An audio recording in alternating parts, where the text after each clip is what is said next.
নমস্কাৰ বন্ধু বান্ধৱীসকল আজিৰ এই ভিডিঅ'টোত মই আলোচনা কৰিবলৈ ওলাইছোঁ 6 মাৰ্কৰ কেইটামান অতি গুৰুত্বপূৰ্ণ প্ৰশ্নৰ উত্তৰ সম্পৰ্কে আহকচোন পলম নকৰি আজিৰ এই ভিডিঅ'টো আৰম্ভ কৰোঁ ফাৰ্ষ্ট কুৱেশ্যনটো দিয়া হৈছে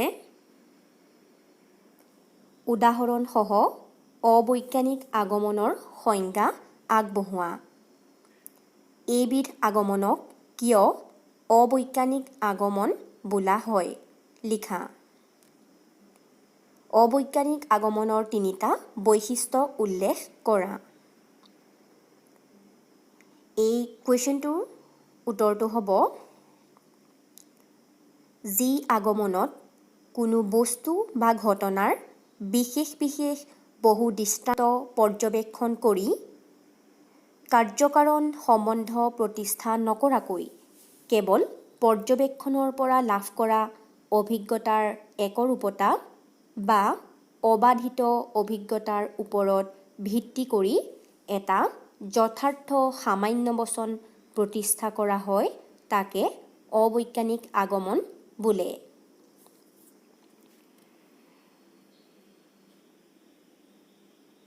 অবৈজ্ঞানিক আগমনৰ এটা উদাহৰণ হ'ল সকলো কাউৰী হয় ক'লা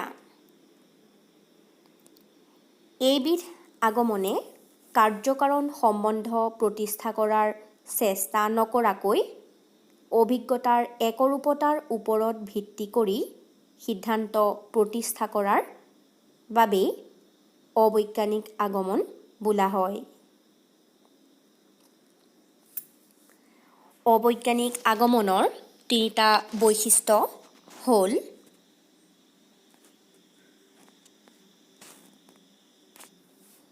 প্ৰথমটো বৈশিষ্ট্য হৈছে অবৈজ্ঞানিক আগমনে সিদ্ধান্ত হিচাপে এটা যথাৰ্থ সামান্য বচন প্ৰতিষ্ঠা কৰে দ্বিতীয়টো বৈশিষ্ট্য হৈছে অবৈজ্ঞানিক আগমনত কাৰ্যকাৰণ সম্বন্ধ প্ৰতিষ্ঠা কৰা নহয় তৃতীয়টো বৈশিষ্ট্য হৈছে অবৈজ্ঞানিক আগমনত আগমনাত্মক জাপ আছে বাবে এই আগমনক প্ৰকৃত আগমনৰ শ্ৰেণীত অন্তৰ্ভুক্ত কৰা হয়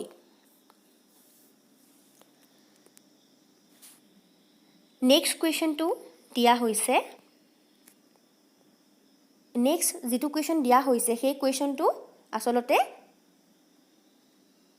প্ৰথম কুৱেশ্যনটোৰ লগত অৰ দি দিছিলে তাৰ উত্তৰটো আমি আলোচনা কৰোঁ সাদৃশ্যানুমান কাক বোলে তাৰ লগতে দিয়া হৈছে সুসাদৃশ্যানুমান আৰু কুসাদৃশ্যানুমানৰ মাজত পাৰ্থক্য দেখুওৱা ইয়াৰ উত্তৰটো হ'ব যি আগমন অনুমানত দুটা বস্তুৰ মাজত কিছুমান গুণ বা লক্ষণৰ সাদৃশ্য লক্ষ্য কৰি সেই সাদৃশ্যৰ ভিত্তিত এটা বস্তুত থকা আন কোনো গুণ বা লক্ষণ দ্বিতীয় বস্তুটোত থকা বুলি অনুমান কৰা হয় তাকে সাদৃশ্যানুমান বোলে এই কুৱেশ্যনটোৰ লগত আৰু যিটো কুৱেশ্যন লগত দিয়া হৈছে সুসাদৃশ্যানুমান আৰু কুসাদৃশ্যানুমানৰ মাজত পাৰ্থক্য দেখুওৱা এই কুৱেশ্যনটোৰ পাছৰখিনি উত্তৰ মোৰ আগৰ এটা ভিডিঅ'ত দিয়া হৈছে আপোনালোকে আগৰ ভিডিঅ'ৰ পৰা ইয়াৰ উত্তৰটো চাব পাৰিব গতিকে এতিয়া পাছৰ কুৱেশ্যনটোলৈ আহোঁ নেক্সট কুৱেশ্যনটো দিছে পৰীক্ষণ কাক বোলে পৰীক্ষণৰ বৈশিষ্ট্যসমূহ আলোচনা কৰা কৃত্ৰিম পৰিৱেশত নিৰ্দিষ্ট উদ্দেশ্যেৰে কোনো কৃত্ৰিম ঘটনাক প্ৰস্তুত কৰি প্ৰত্যক্ষ কৰাই হৈছে পৰীক্ষণ পৰীক্ষণৰ বৈশিষ্ট্যসমূহ হ'ল প্ৰথমটো বৈশিষ্ট্য হৈছে পৰীক্ষণ এক উদ্দেশ্যযুক্ত প্ৰত্যক্ষ পৰীক্ষণত এটা উদ্দেশ্য থাকে সেই উদ্দেশ্য আগত ৰাখিয়ে বিষয়বস্তুক বাছি লৈ মনক সেই বিষয়বস্তুৰ ওপৰত নিবদ্ধ কৰি পদ্ধতিগতভাৱে প্ৰত্যক্ষ কৰা হয় দ্বিতীয়টো বৈশিষ্ট্য হৈছে পৰীক্ষণ হৈছে কৃত্ৰিম ঘটনাক কৰা প্ৰত্যক্ষ। পৰীক্ষণত প্ৰত্যক্ষৰ বিষয়বস্তু কৃত্ৰিমভাৱে প্ৰস্তুত কৰি লোৱা হয়। ইয়াত বৈজ্ঞানিক যন্ত্ৰপাতিৰ সহায়ত কৃত্ৰিমভাৱে তৈয়াৰ কৰা ঘটনাবোৰ প্ৰত্যক্ষ কৰোঁতে প্ৰকৃতিৰ ওপৰত নিৰ্ভৰ কৰিব নালাগে। তৃতীয়টো বৈশিষ্ট্য হৈছে পৰীক্ষণ হৈছে কৃত্ৰিম পৰিৱেশত কৃত্ৰিমভাৱে কৰা ঘটনাবোৰৰ প্ৰত্যক্ষ। পৰীক্ষণত কৃত্ৰিম পৰিৱেশটো পৰীক্ষকজনে নিজে প্ৰস্তুত কৰি লয়। ইয়াত পৰিৱেশ সম্পূৰ্ণৰূপে পৰীক্ষকৰ নিয়ন্ত্ৰণাধীন।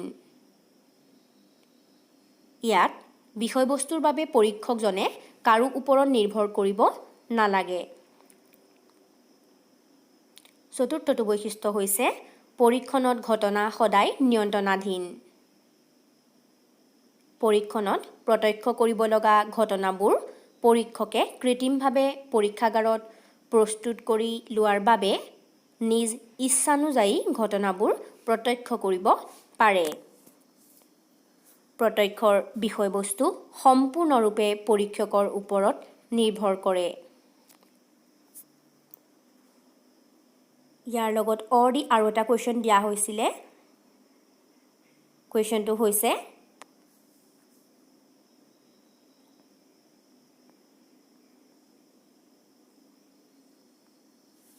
কাৰ্ভেট ৰিডক অনুসৰণ কৰি কাৰণৰ সংজ্ঞা দিয়া। কাৰণৰ গুণগত লক্ষণসমূহ চমুকৈ ব্যাখ্যা কৰা। ইয়াৰ উত্তৰটো হ'ব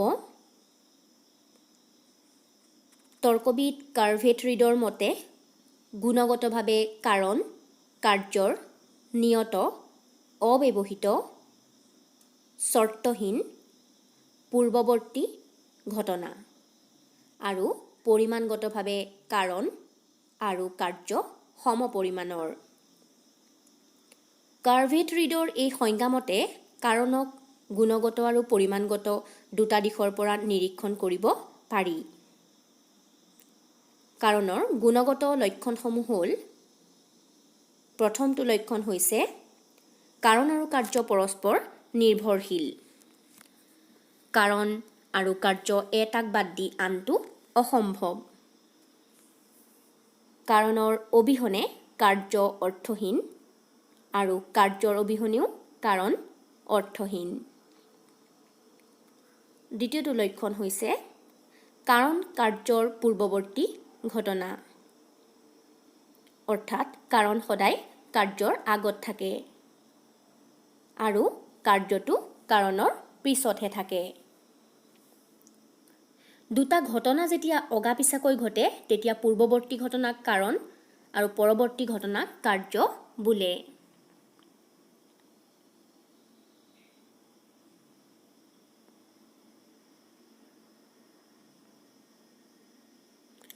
তৃতীয়টো লক্ষণ হৈছে কাৰণ কাৰ্যৰ নিয়ত পূৰ্বৱৰ্তী ঘটনা। কাৰণ সদায় কাৰ্যৰ আগত থাকে। কাৰণ পূৰ্বৱৰ্তী। কিন্তু ক'ৰবাত উপস্থিত থকা ক'ৰবাত অনুপস্থিত থকা যিকোনো পূৰ্বৱৰ্তী ঘটনাক আমি কাৰণ বুলি ক'ব নোৱাৰোঁ। নিয়ত ঘটনাকহে কাৰণ বুলি কোৱা হয়।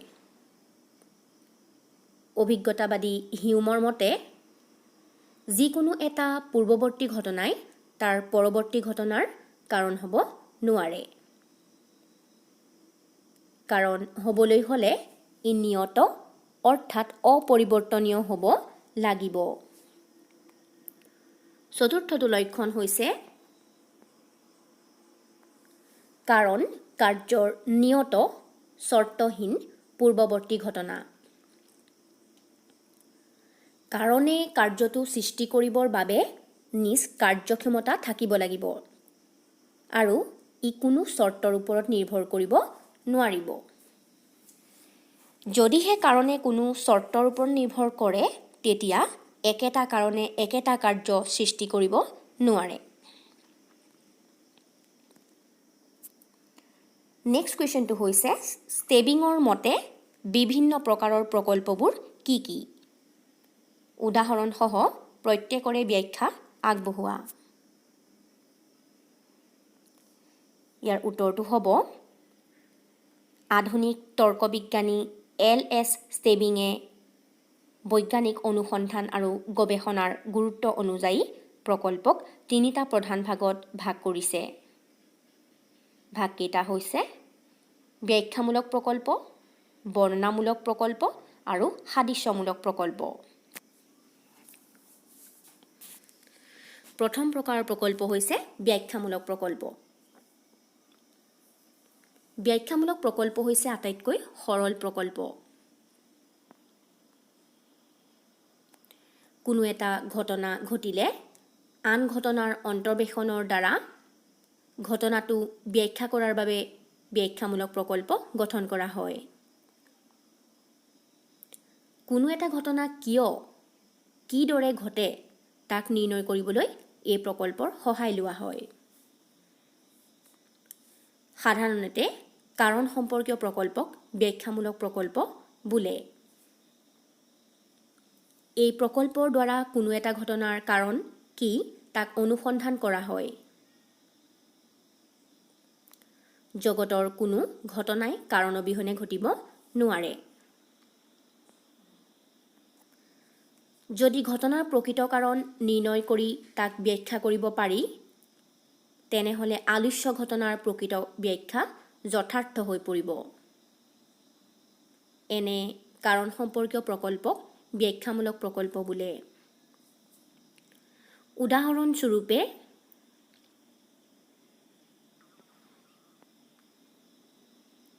ঘৰত কোনো বস্তু নোহোৱা হ'লে ইয়াক ব্যাখ্যা কৰিবলৈ চুৰিৰ ঘটনাটো ধাৰণা কৰি লোৱা হয়।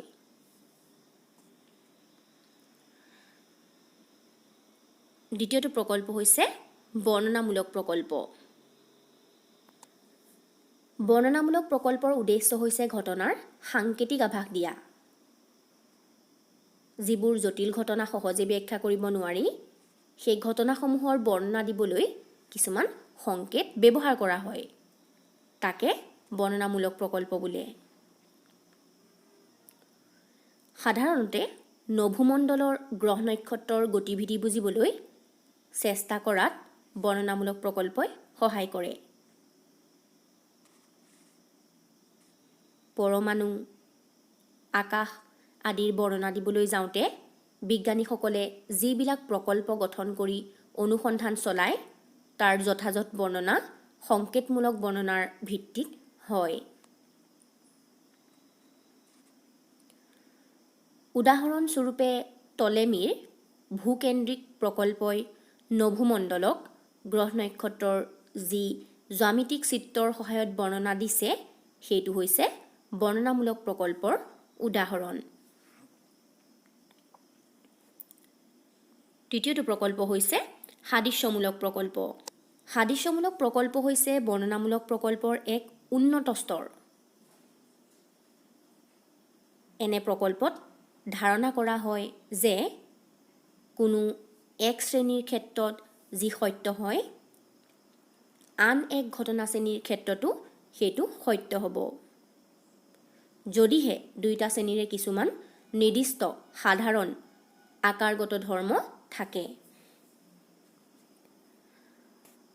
উদাহৰণস্বৰূপে মেক্সৱেল আৰু আন বহুতো বিজ্ঞানীয়ে সাদৃশ্যমূলক প্ৰকল্পৰ সহায়ত বিদ্যুৎ চুম্বকীয় সূত্ৰ, পোহৰ সম্পৰ্কীয় সূত্ৰ, বৈদ্যুতিক স্থিতি, বিজ্ঞানভিত্তিক তথ্য আদিৰ আৱিষ্কাৰ সাদৃশ্যমূলক প্ৰকল্পৰ সহায়ত কৰিছিল। এই কুৱেশ্যনটোৰ লগত দি আৰু এটা কুৱেশ্যন আহিছিলে, সেই কুৱেশ্যনটো আমি আলোচনা কৰোঁ।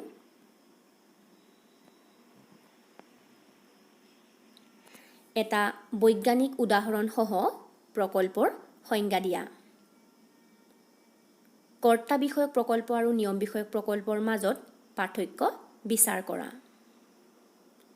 ইয়াৰ উত্তৰটো হ'ব প্ৰকল্প হৈছে এক আনুমানিক ধাৰণা। প্ৰকল্প হৈছে বাস্তৱ তথ্যক অনুসৰণ কৰি কিছুমান সিদ্ধান্তত উপনীত হোৱাৰ উদ্দেশ্যে কোনো সঠিক প্ৰমাণ নোহোৱাকৈ গঠন কৰা আনুমানিক ধাৰণা। যদি সিদ্ধান্তসমূহৰ লগত জ্ঞাত সত্যৰ মিল থাকে তেন্তে এই প্ৰকল্প সত্য হ'ব বা সত্য হোৱাৰ সম্ভাৱনা থাকিব। উদাহৰণস্বৰূপে নিউটনে আপেল এটা ওপৰলৈ দলি মাৰি দেখিলে যে ই অন্যফালে নগৈ পোনে পোনে মাটিলৈ আহে। সেয়েহে তেওঁ প্ৰকল্প গঠন কৰিলে যে এইটো পৃথিৱীৰ আকৰ্ষণৰ বাবে হৈছে, যি পৰৱৰ্তী সময়ত মাধ্যাকৰ্ষণ শক্তিৰূপে প্ৰমাণিত হ'ল।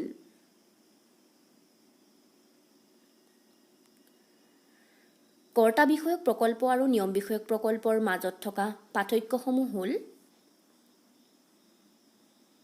প্ৰথমটো পাৰ্থক্য হৈছে কৰ্তা বিষয়ক প্ৰকল্প হ'ল ঘটনাৰ কৰ্তা সম্পৰ্কে কৰা ধাৰণা, আনহাতে নিয়ম বিষয়ক প্ৰকল্পত ঘটনাৰ অজ্ঞাত নিয়ম সম্পৰ্কে প্ৰকল্প গঠন কৰা হয়। দ্বিতীয়টো পাৰ্থক্য হৈছে কৰ্তা বিষয়ক প্ৰকল্পত ঘটনাৰ কৰ্তা সম্পৰ্কে জনা নাথাকে, ঘটনাৰ নিয়ম সম্পৰ্কে জনা থাকে। আনহাতে নিয়ম বিষয়ক প্ৰকল্পত ঘটনাৰ কৰ্তা সম্পৰ্কে জনা থাকে কিন্তু ঘটনাৰ নিয়ম সম্পৰ্কে জনা নাথাকে।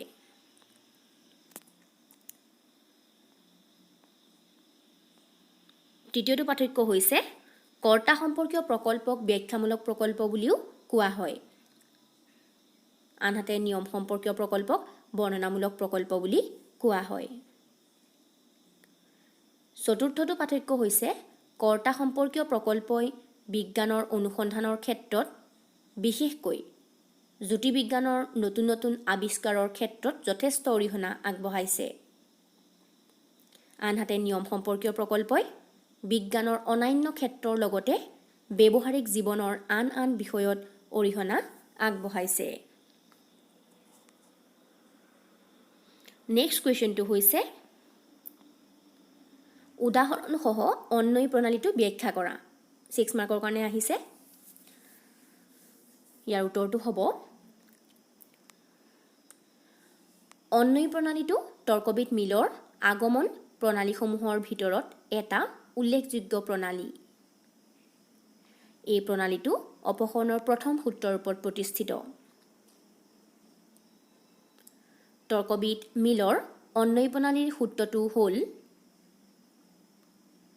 অন্বেষণীয় ঘটনাটো উপস্থিত থকা দুটা বা তাতোধিক দৃষ্টান্তৰ মাজত যদি এটা মাত্ৰ সামান্য সংস্থিতি থাকে আৰু যদি আটাইকেইটা দৃষ্টান্তৰ এই সামান্য সংস্থিতিটোতেই মাত্ৰ মিল থাকে তেনেহ'লে সেইটোৱেই অন্বেষণীয় ঘটনাৰ কাৰণ নাইবা কাৰ্য হ'ব।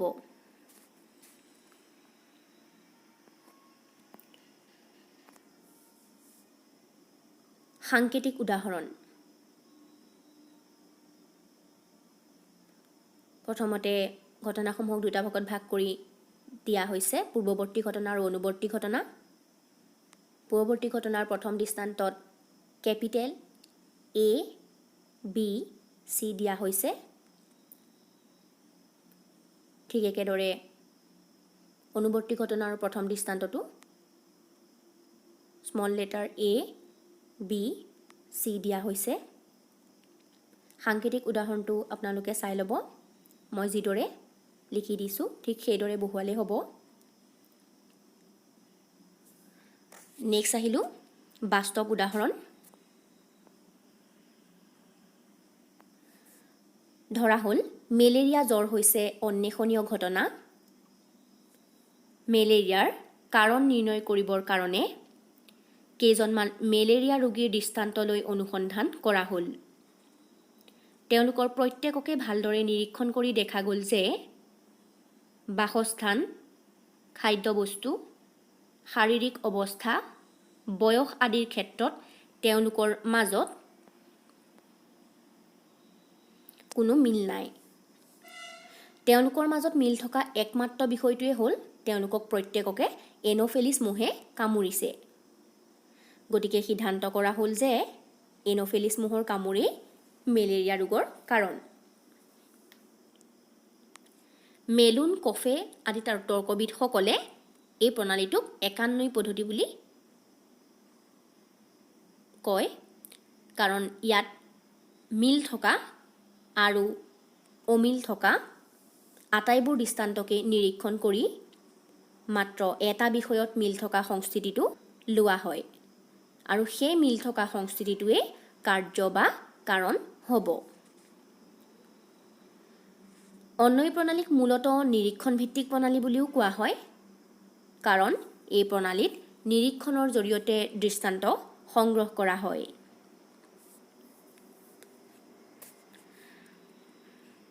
অন্বয়ী প্ৰণালীৰ সুবিধা। অন্বয়ী প্ৰণালীৰ প্ৰয়োগ ক্ষেত্ৰ অতি ব্যাপক। এইটো হৈছে প্ৰথমটো সুবিধা।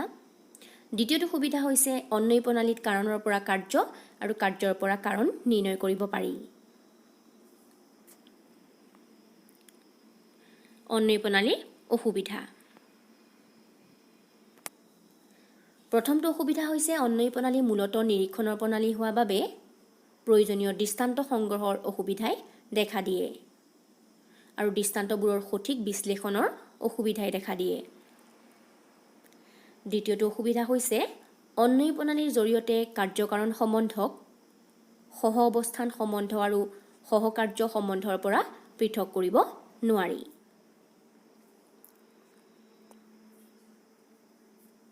ইয়াৰ লগত দি আৰু এটা কুৱেশ্যন দিয়া হৈছে।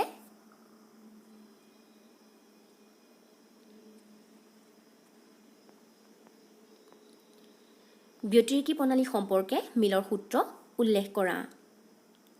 এই প্ৰণালীৰ 4টা অসুবিধা চমুকৈ বৰ্ণনা কৰা। ইয়াৰ উত্তৰটো হ'ব ব্যতিৰেকী প্ৰণালী সম্পৰ্কে মিলৰ সূত্ৰটো হ'ল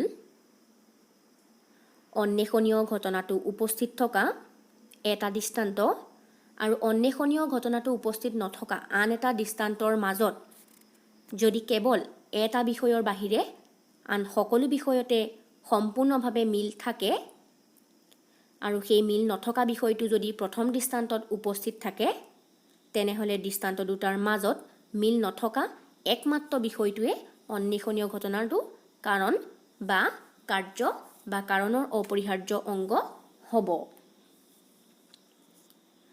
এই প্ৰণালীৰ 4টা অসুবিধা হ'ল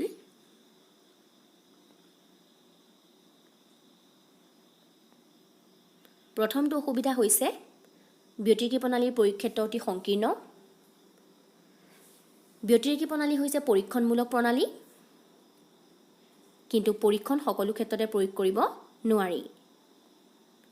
সেয়ে এই প্ৰণালীৰ প্ৰয়োগ ক্ষেত্ৰ অতি সীমিত। দ্বিতীয়টো অসুবিধা হৈছে ব্যতিৰেকী প্ৰণালী পৰীক্ষণ ভিত্তিক হোৱা বাবে আমি কাৰণৰ পৰা কাৰ্য অনুসন্ধান কৰিব পাৰোঁ, কিন্তু কাৰ্যৰ পৰা কাৰণলৈ আহিব নোৱাৰোঁ। তৃতীয়টো অসুবিধা হৈছে ব্যতিৰেকী প্ৰণালী নানা কাৰণ বা দোষৰ পৰা মুক্ত নহয়। ব্যতিৰেকী প্ৰণালীয়ে কাৰ্যকাৰণ সম্বন্ধ প্ৰমাণ কৰিব পাৰিলেও কাৰ্যকাৰণ সম্বন্ধৰ সাৰ্বিকতা প্ৰমাণ কৰিব নোৱাৰে। এটা বিশেষ কাৰণে এটা বিশেষ কাৰ্যহে ঘটায়, কিন্তু কোনো বিশেষ কাৰ্য বিভিন্ন কাৰণত ঘটিব পাৰে। উদাহৰণস্বৰূপে বজ্ৰপাত পৰি পথাৰত 2জন কৃষকৰ মৃত্যু হ'ল। এই উদাহৰণটোত উভয় ক্ষেত্ৰতে বজ্ৰপাত মৃত্যুৰ কাৰণ বুলি ব্যতিৰেকী প্ৰণালীৰ সহায়ত নিশ্চিত প্ৰমাণ পাব পাৰি, কিন্তু সকলো ক্ষেত্ৰতেই বজ্ৰপাতেই মৃত্যুৰ কাৰণ হ'ব নোৱাৰে। বেলেগ বেলেগ পৰিস্থিতিত মৃত্যু নানা ধৰণে হ'ব পাৰে, অৰ্থাৎ মৃত্যুৰ বিভিন্ন কাৰণ থাকিব পাৰে। ব্যতিৰেকী প্ৰণালীয়ে কোনো এটা ঘটনাৰ কাৰণ নিশ্চিতভাৱে নিৰ্ণয় কৰিব পাৰে, কিন্তু সকলো ক্ষেত্ৰতে এই কাৰণেই যে একমাত্ৰ কাৰণ তাক প্ৰমাণ কৰিব নোৱাৰে।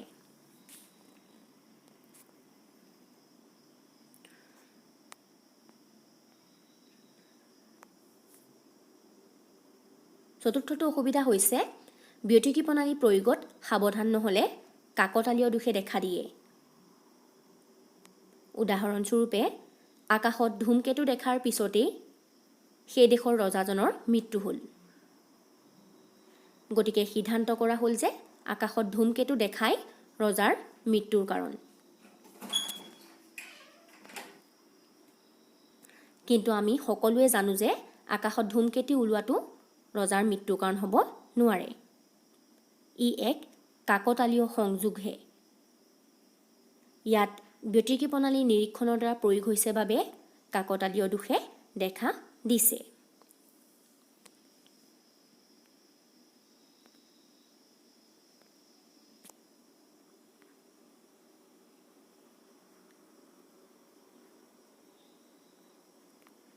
বন্ধু বান্ধৱীসকল,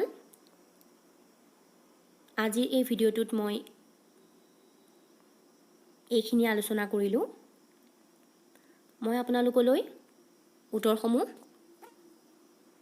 নিজে আগবঢ়াই দিয়াৰ এটা উদ্দেশ্য আছে, কাৰণ 6 মাৰ্কৰ কাৰণে কিমানখিনি কথা আমি লিখিব লাগিব, কিমানখিনি কথা সুমুৱাই লিখিব পাৰিলে আমি কমপ্লিটলি 6 মাৰ্কটো পাম, সেই সম্পৰ্কে আমি বহুতে নাজানো। গতিকে বহুত বেছি লিখিব লাগিব বুলি কথা নাই। পইণ্ট ৱাইজ মূল কথাখিনি সোমালেই মাৰ্কছটো পোৱা যায়।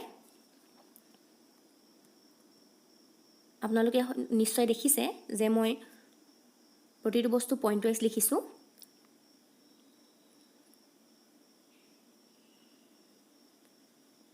আপোনালোকে আকৌ এবাৰ চাই লওক।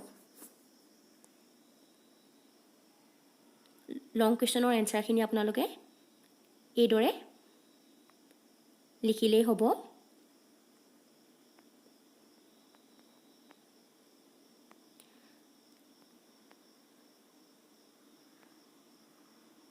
আজিৰ এই ভিডিঅ'টো চাই যদি আপোনালোকে